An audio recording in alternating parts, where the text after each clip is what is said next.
کیا شہد کی مکھیاں اور کتے کسی بھی میڈیکل ٹیسٹ سے پہلے کینسر کا پتہ لگا سکتے ہیں؟ میڈیکل کی دنیا میں ہونے والی جدید تحقیق مختلف بیماریوں کی تشخیص اور ان کے علاج میں نت نئے طریقے دریافت کر رہی ہے۔ ایسا ہی کچھ حالیہ دنوں میں مشیگن یونیورسٹی میں ہونے والی تحقیق میں سامنے آیا۔ مشیگن اسٹیٹ یونیورسٹی میں بائیو میڈیکل انجینئرنگ کے شعبے کے اسسٹنٹ پروفیسر ڈیبوجیت سہا کے مطابق ہماری دنیا میں اور کیڑے مکوڑوں اور حشرات الارض کی دنیا میں واضح فرق پایا جاتا ہے۔ ہم ہر چیز کو دیکھ کر سمجھتے اور پہچانتے ہیں، جبکہ کیڑے مکوڑے اور حشرات الارض میں قدرت نے یہ صلاحیت رکھی ہے کہ وہ ہر چیز کی پہچان سونگھ کر کرتے ہیں۔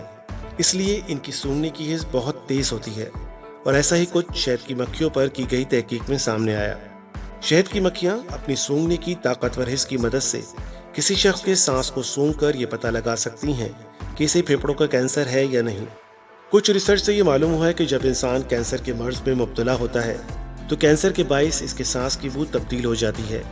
تحقیق سے ظاہر ہوا ہے کہ شہد کی مکھیاں کینسر کے خلیوں سے خارج ہونے والی بو کے ذریعے پھیپھڑوں کے کینسر اور ممکنہ طور پر کئی دوسری بیماریوں کا پتہ لگا سکتی ہیں۔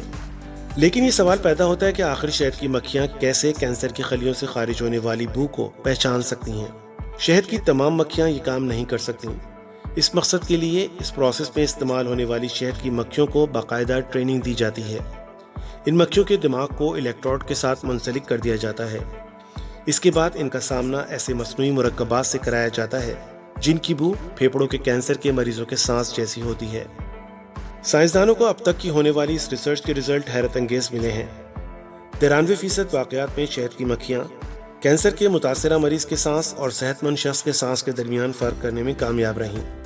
بات صرف یہیں تک محدود نہیں رہتی، بلکہ شہد کی مکھیاں پھیپھڑوں کے کینسر کی مختلف اقسام میں فرق کو بھی شناخت کر سکتی ہیں۔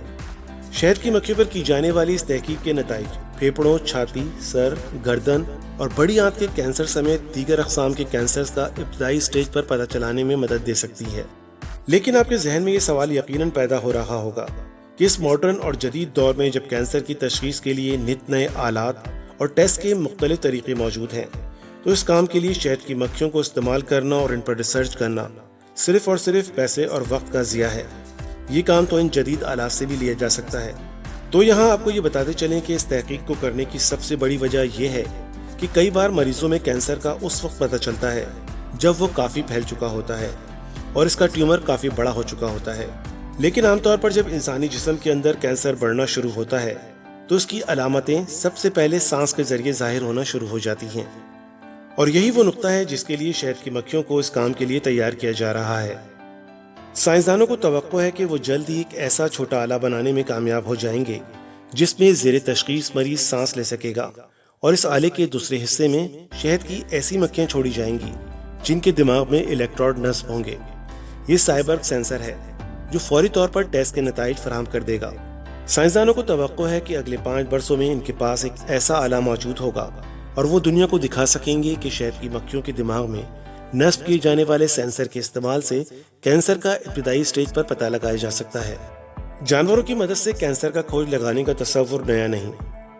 اس کام کے لیے پینسلوینیا یونیورسٹی کے پینویٹ ورکنگ ڈاگ سینٹر میں محققین کتوں کو بعض اقسام کے کینسر کی بو شناخت کرنے کی تربیت دے رہے ہیں۔ ایک کتے کی سونگھنے کی حس انسانوں کے مقابلے میں 10,000 سے 1,00,000 گنا زیادہ بہتر ہوتی ہے۔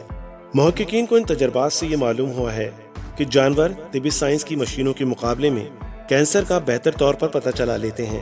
پینویٹ ورکنگ ڈاگ سینٹر کی ایگزیکٹو ڈائریکٹر سینڈی اوٹو کے مطابق کتوں کے علاوہ اور بھی کئی ایسے جانور ہیں جن کی سونگھنے کی حس بہت زیادہ تیز اور اچھی ہوتی ہے، لیکن کتوں کا انسانوں کے ساتھ دوستانہ تعلق انہیں اس کام کے لیے سب سے موزوں قرار دیتا ہے۔ کتے مریض سے حاصل کردہ معلومات کو بہتر طور پر انسان کو منتقل کر سکتے ہیں۔ یونیورسٹی کے سینٹر میں کتوں کو مختلف خاندانوں کے ساتھ رکھا جاتا ہے اور وہ روزانہ کی بنیاد پر کام کرتے ہیں۔ اس کام کے لیے تمام کتے موزوں نہیں ہوتے۔ اس مقصد کے لیے صرف انہی کتوں کا انتخاب کیا جاتا ہے جو اس کام میں دلچسپی ظاہر کرتے ہیں، اور یہی وجہ ہے کہ وہ بہتر اور ایکوریٹ رزلٹ دیتے ہیں۔ اگر کوئی کتا اس کام میں دلچسپی ظاہر نہ کر رہا ہو تو اس کو تبدیل کرنا ضروری ہے، ورنہ معیاری نتائج حاصل کرنا مشکل ہے۔ تحقیق میں یہ بات واضح طور پر سامنے آئی ہے کہ کتے کمپیوٹر کے مقابلے میں زیادہ بہتر نتائج دیتے ہیں، کیونکہ ان میں بو کے مالیکیولز شناخت کرنے کی صلاحیت بہت زیادہ ہوتی ہے۔ ماہرین کو امید ہے کہ مستقبل میں وہ کتوں کے سونگھنے کی صلاحیت کے متبادل کے طور پر ایک ایسی ٹیکنالوجی بنانے میں کامیاب ہو جائیں گے جو کینسر کی بو کو دوسری چیزوں سے الگ کر شناخت کر سکے گی۔ اگر یہ کہا جائے کہ سائنسدان ایک مصنوعی ناک بنا سکیں گے تو یہ ہرگز غلط نہ ہوگا۔ اس تحقیق سے نہ صرف کینسر کی تشخیص کے عمل میں مجموعی طور پر بہتری آئے گی بلکہ بہت سی دوسری بیماریوں کا کھوج لگانے میں بھی راہ ہموار ہوگی۔ اگر ہم قدیم تاریخ میں جھانک کر دیکھیں تو یونانی اور رومن ادوار میں بھی طبیب بو کو تشخیص کے ایک پہلو کے طور پر استعمال کرتے تھے۔ حالیہ دنوں میں ہونے والی اس تحقیق اور اس سے حاصل ہونے والے متوقع نتائج کے بارے میں آپ کیا سوچتے ہیں؟ کمنٹ باکس میں اپنی رائے کا اظہار ضرور کریں۔ ویڈیو کو آخر تک دیکھنے کا شکریہ۔ امید کرتا ہوں ویڈیو آپ کو پسند آئی ہوگی۔ اگر آپ کو میری ویڈیو پسند آئی ہے تو ویڈیو کو لائک کیجئے، شیئر کیجئے اور کمنٹ کیجئے اور میرے چینل کو سبسکرائب کیجئے۔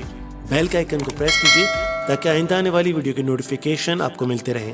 انشاءاللہ پھر کسی نئی ویڈیو کے ساتھ حاضر ہوں گے، تب تک کے لیے اللہ حافظ۔